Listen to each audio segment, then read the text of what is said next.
Before we get started with this video, you can get up to 3-month free trial on your Shopify store by clicking the links down below. So let's get started with the video. Today, I will show you how to add a checkbox in your Shopify contact form.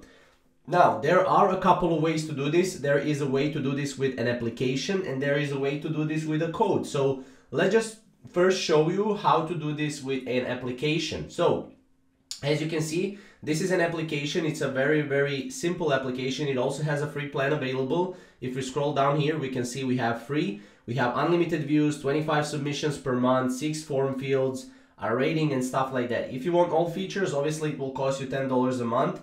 I will also show you later in this video how to add it for free, how to add the checkbox for free. But as you can see, you can do a lot of different things here, right? You can have checkboxes, you can have right here, contact forms, different type of designs, stuff like that, contact settings, colors, you can change everything pretty much. So that's basically what the power is all about. This is if you want to go paid route, or if you want to just, if you're a new store, this will be enough for you. However, if you're an experienced store, if you want to do this, you will need to go to the themes.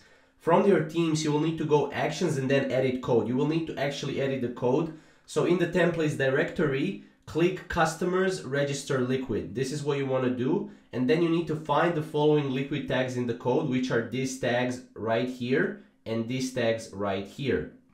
You need to find the HTML code for your checkout button, and then look for the button and then or an input element with the type attribute set to submit. And then the code might look something like this right here, as you can see.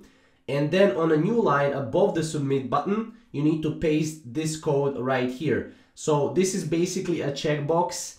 And here, as you can see, is a text for the checkbox. So for example, if you wanna, if you wanna add a, I have read and agreed to terms of service checkbox, you can do that. If you wanna add a new text, you can add a new text. So yeah, that's pretty much how to do it. So yeah, if you have any questions, let us know down below. And obviously, if you want, you can get 3-month free trial on your Shopify store with our links down below in the description. Thank you guys for watching.